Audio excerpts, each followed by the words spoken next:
In this video, we'll be looking at nomenclature. So nomenclature involves being given a name and developing a structure, and it involves being given a structure and then developing a name.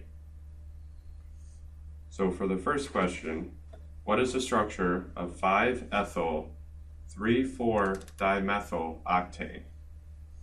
So our parent chain is octane, and we have two methyl groups at 3 and 4.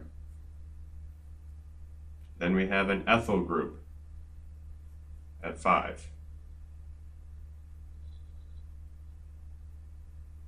For the second question, what is the structure of 3-methyl 2,3-pentanediol?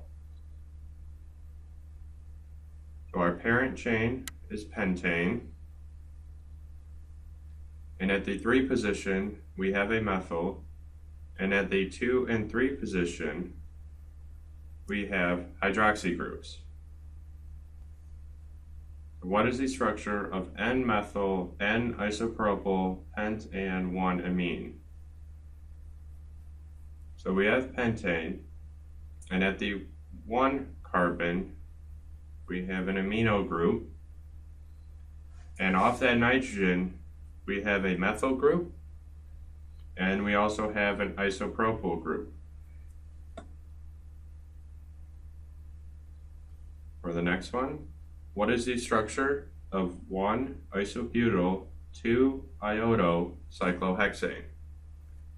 So our parent chain is cyclohexane, and at the 1 carbon we have an isobutyl group, and right next to it we have an iodine.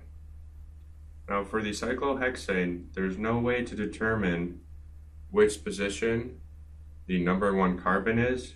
You just pick one, or then you just make sure the iodine is next to it. For the next one, 3-isopropoxyheptane. So our parent structure is heptane, and at the 3 carbon we have an oxygen with an isopropyl group. And so this is going to be an ether. So now we are given a structure, and we need to determine the name of it. So our first step is to identify the parent chain, which is going to be these carbons here. That is the longest continuous chain, and so that's 10 carbons long.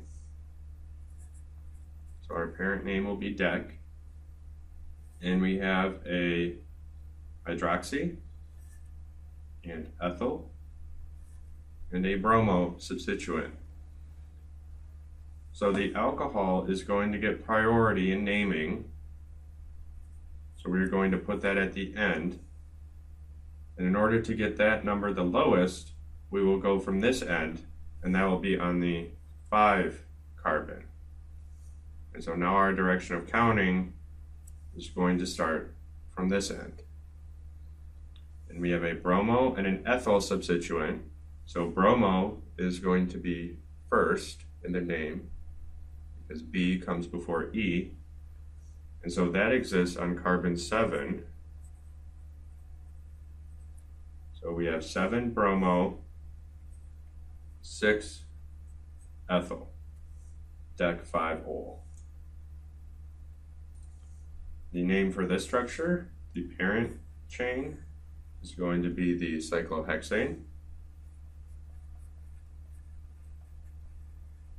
However, we have an amino group, we have a nitrogen. So we're going to call it cyclohexanamine. And we are not going to give this a number, because on this cyclohexane it does not matter where this nitrogen is, because it's the only group on the cyclohexane. So now we have 2 methyl groups that we need to name, to do this, we do N dimethyl cyclohexanamine. And that concludes the video on nomenclature.